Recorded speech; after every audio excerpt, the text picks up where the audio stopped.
Hi friends, I'm Pamela. Welcome to episode 5 of the Sweater Weather Podcast.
So it's been a while since I podcasted. I think the last time summer was just beginning and now we're at the end of September. So now it's definitely time to say goodbye to summer and embrace the autumn. In Northern Ontario, where I live, we are blessed with having 4 seasons, and I love living in a part of the world that has 4 seasons. However, winter tends to be very long and overstay its welcome when it does come. This means, of course, that our other 3 seasons are shortened. Of the 4, autumn is my favorite season. I love when the nights start to get cooler, signaling fall is on the way. Even before the leaves change color, we know autumn is on the way when the days become shorter, the songbirds start their long journey south, leaving us with mornings and evenings quieter than we would like them to be. We start to crave hot beverages and comfort foods like stews, soups, and roasts that cook slowly and fill our homes with savory scents. Of course, many knitters love autumn because we can finally take out and wear our beloved knits. In Northern Ontario, there is only a small wedge of time that we can wear our sweaters without being too hot or needing to wear a heavy winter coat on top. Those days, those perfect crisp fall days, when I can comfortably wear a woolly sweater or shawl outside, are my absolute favorite. Sadly, those days are too few, so we must take advantage of them while they are here. So I finally finished the flax sweater that I was knitting for my husband Murray. I finished that sometime in July this summer. I didn't write down the exact date in my knitting journal, so I'm not sure if it was at the beginning or the end of July, but it was sometime in July. Most people are familiar with the flax sweater. It is a free pattern by Tin Can Knits that comes in a large variety of sizes, right from babies to plus size adult sizes. I knit this sweater in a very rustic wool by Georgian Bay Fiber Company. It was a Collins worsted 100% untreated Canadian wool, and it was extremely rustic and I would say not next to skin soft. So Murray will probably be wearing a long sleeve t-shirt under that sweater when he wears it. I swatched prior to knitting the sweater, and after swatching, I actually had to go down 2 needle sizes and 1 pattern size. I guess my gauge was very loose, so that's what I needed to do to achieve the correct sizing, and it worked because it did end up fitting Murray, although I tried the sweater on him as I went to make sure that the sleeves were long enough, etc.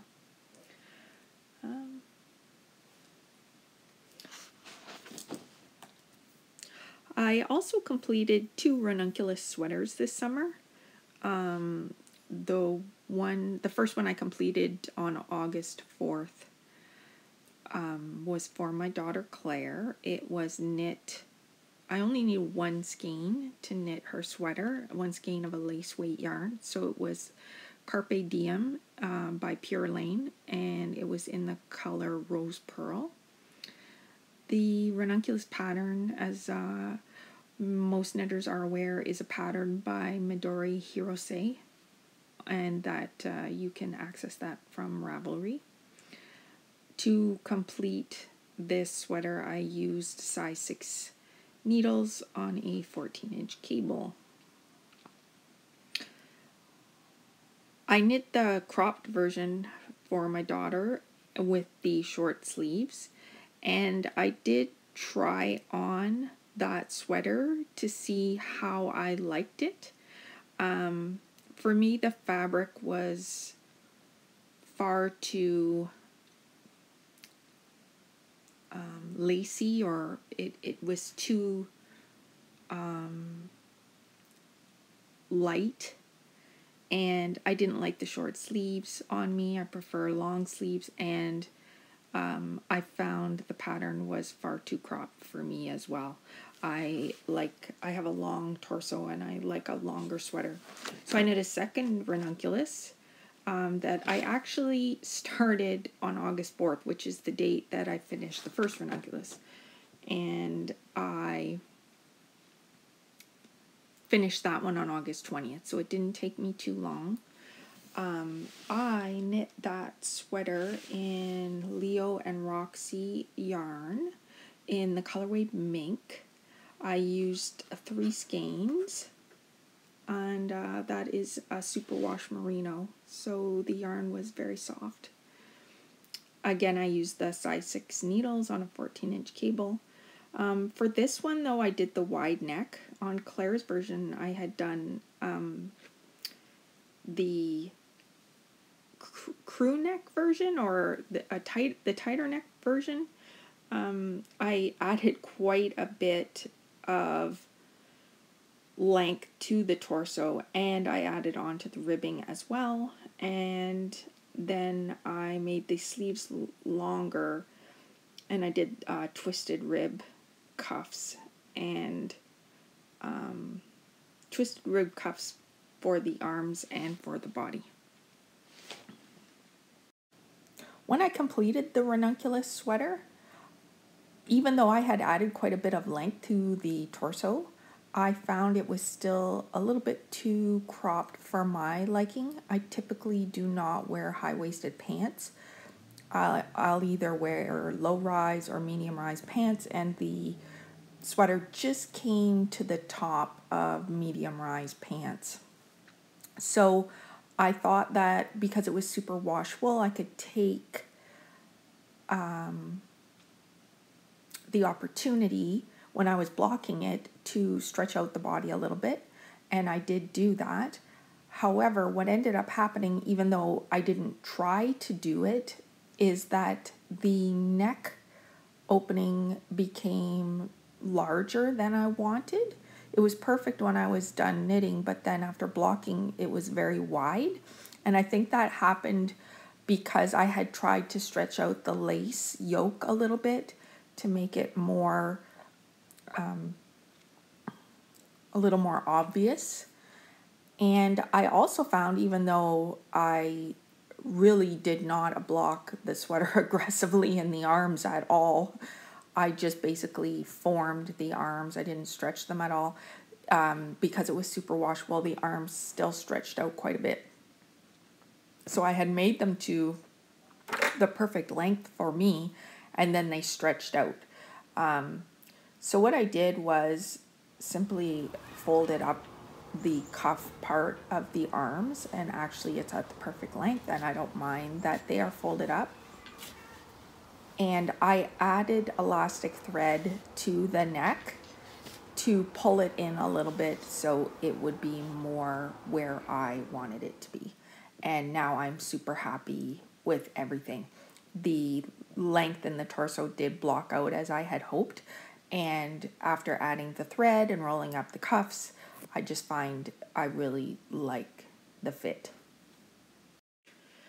So on August 20th, when I completed my Ranunculus sweater, I tried to cast on the Opus shawl by Max Cyr.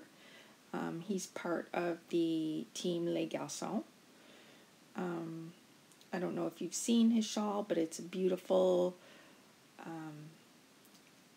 I find it's very graphic, very architectural, really interesting pattern. So I purchased the pattern and I cast on the shawl 3 times and frogged it 3 times.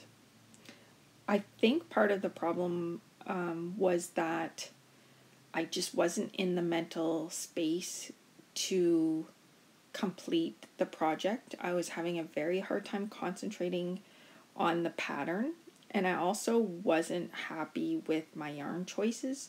So I had done a stash dive to pick the yarn for the project, and in retrospect, I wasn't happy with the yarn choices, and it wasn't coming together the way I wanted.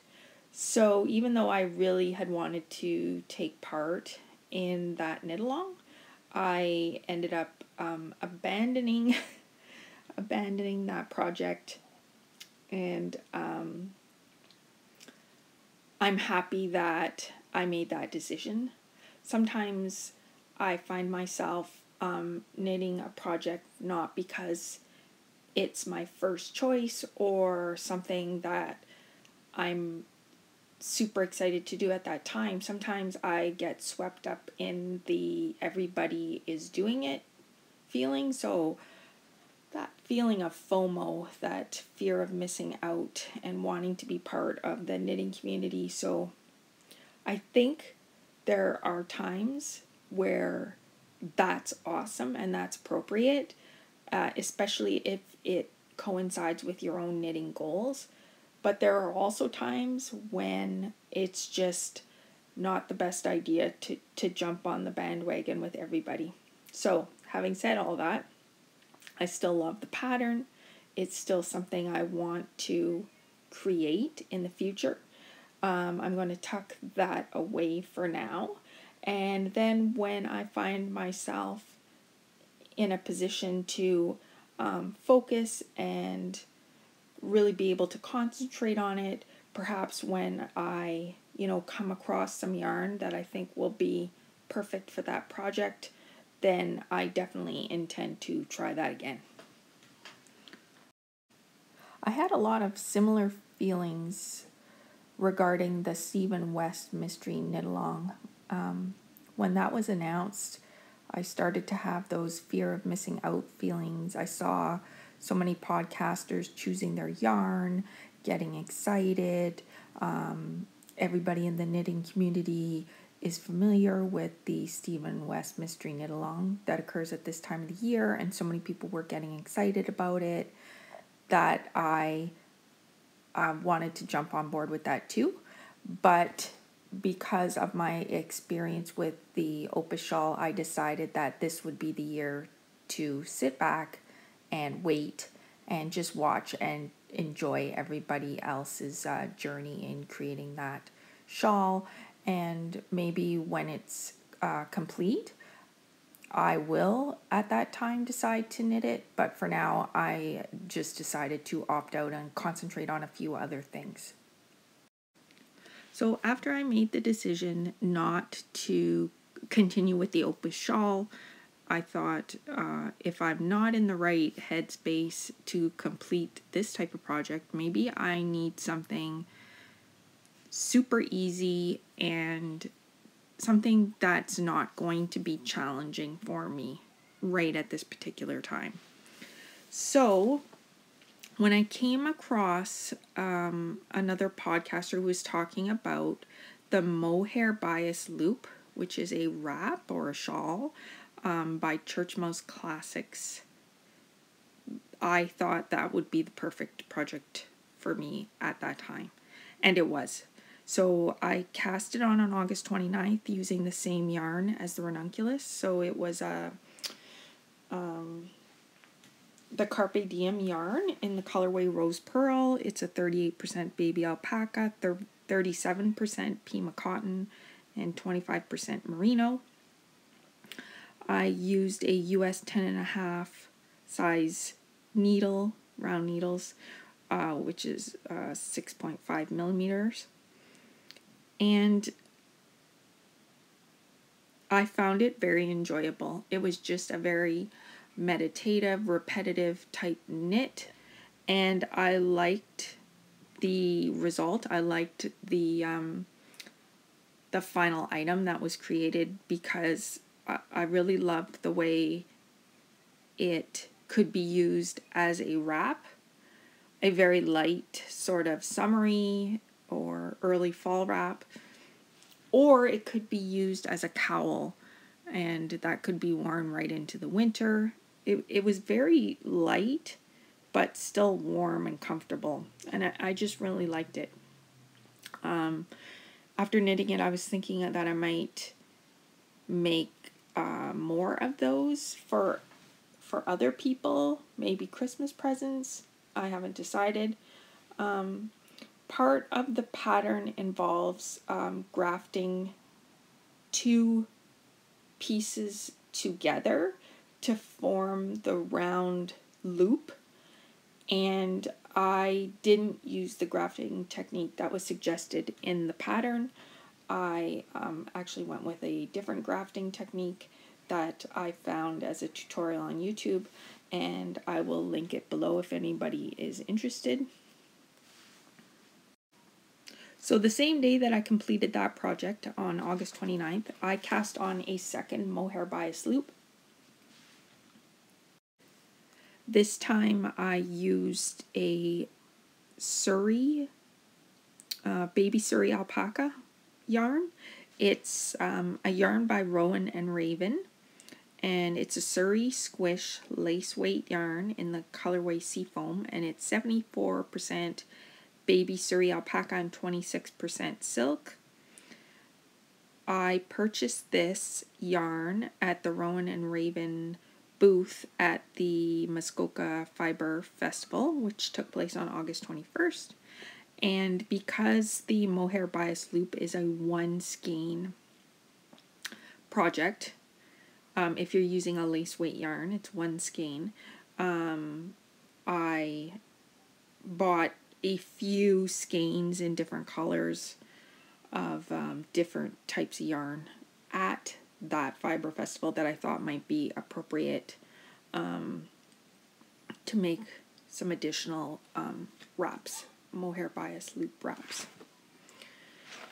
So this one I have not completed. I'm 98% complete.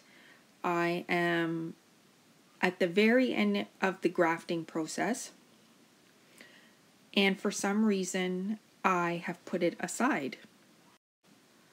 So it's more of a whip than a finished object, but it kind of illustrates an issue I have with completing projects. So whether it's knitting, art, or other types of projects, I do seem to have a propensity of getting about 95% finished something, putting it aside, starting something else, and then for some reason not spending the time to do that last 5% to complete the project. I'm not sure why I do that. I find it annoying about myself. So it's kind of a mystery to me why I do that or how I end up doing that. If you do that, if that's something you do, maybe you could share it in the comments below. It would be great to know that I'm not the only one with this issue. And if you have any insight as to why you do that, I would be very interested to hear it. So, and here's another example. So I also have another whip that is probably 98% done. It was a kit for the Simply Soft hat in the spring bling. So it's a kit that was designed by Amanda Kafka, who is the brains behind the Crafty Jackalope. So it's 3 yarns held together. So you make a toque. If I didn't say it's a toque, it's toque. It's 3 yarns held together. So you hold together mohair, a yarn that has sequins in it, and a cotton merino yarn. So you hold those 3 together, and the cotton merino yarn is 70% cotton and 30% wool. I'm doing it in gray with a multicolored sequins. I'm going to insert a picture so that you can see it, even though I have not completed it. And it's all knit. All I need to do is block it and put the pom-pom on. When I say I am 98% done, I am truly 98% done. I am not sure why I haven't finished that project. I think part of the reason was I wanted to do a little bit of research on the proper way to block a toque or a beanie, a hat. So my last work in progress is my mini Mania scarf, which I have nicknamed my scarf of epic proportions because it's going to be huge. You can see me knitting on it here. It's a free pattern by Sarah Corin. It's available on Ravelry. It's called Mini Mania because it uses up minis. If you have a lot of minis, it's a great project for that. I had purchased 2 gradient sets of minis at the Muskoka Fiber Festival, and I wanted to use them, and I wanted to use them in a project together. So I found this one. It's a linen stitch, and that mimics a woven fabric, so it's a very repetitive pattern, and I think it's going to take me a really long time. I expect this project to take me probably at least until Christmas time to complete. I usually only do a row a day since the scarf is knit the long way, so when you cast on quite a number of stitches. I think I cast on 500 stitches, so I'll often just do 1 row a day, but it's very nice and repetitive and meditative, so I enjoy that. It's also the kind of project you can throw in a bag and take with you if you're going somewhere, because it's quite easy to just pick it up and continue with the pattern.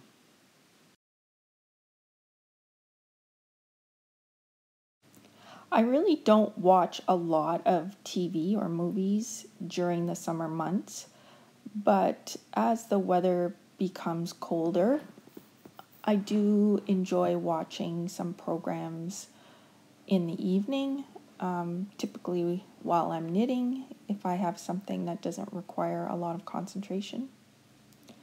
Lately, I've been watching Only Murders in the Building. That series streams on Disney Plus. It stars Selena Gomez, Martin Short and Steve Martin. And then there's some other quite large stars in it too who play smaller roles. So far I've seen Tina Fey and Sting. It's a fun show. I'm enjoying it so far. It's a light-hearted murder mystery, as you might imagine from the people that star in it. One thing that I find a little hard to get used to is hearing Steve Martin swear. I'm not sure if he's been in movies where he swore before, but since it sounds odd hearing it, I think that I probably haven't seen him in anything else where he uses 4-letter words. It's not a problem for me, it just is unusual and seems out of character. I did notice a sweater that I fell in love with.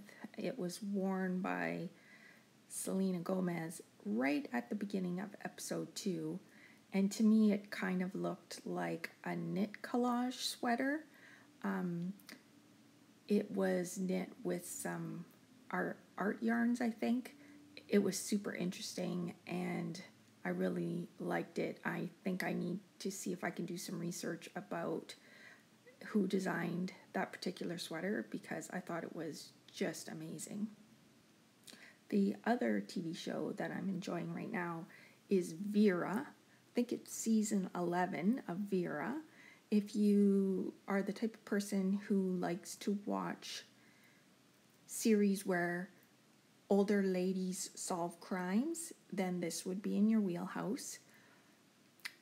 Vera is, I think, in the 11th season, and it's a really good, engaging British show. I'm not sure if I'm watching it on Acorn or BritBox because I have both of those streaming services, but I'm definitely watching it on one of those. And typically they put out just 3 or 4 episodes a year, but the episodes are long. They're an hour and a half to 2 hours, so they're almost a movie length.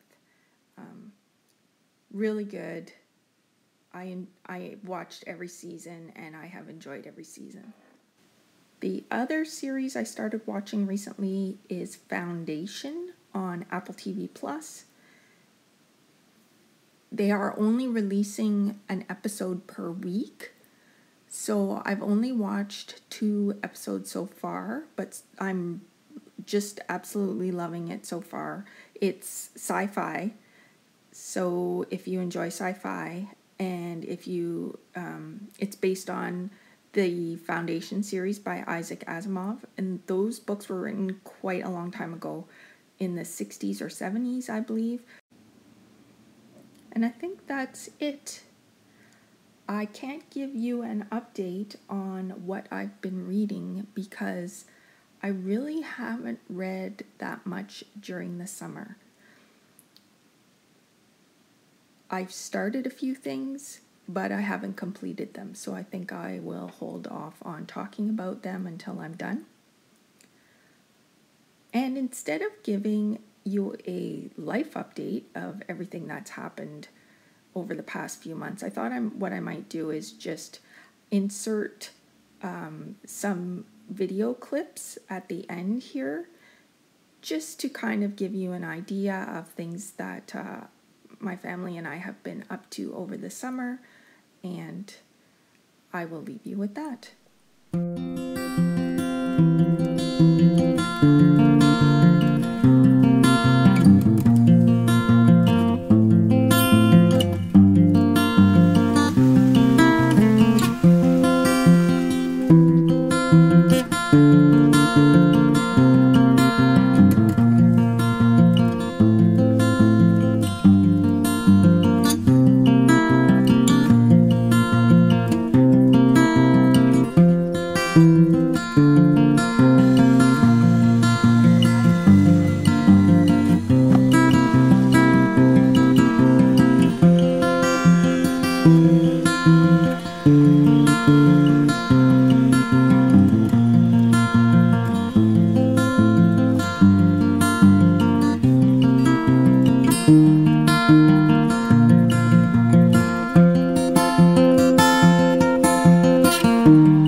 well, that's all for today. So thank you for joining me. If you enjoyed the content, don't forget to like and subscribe.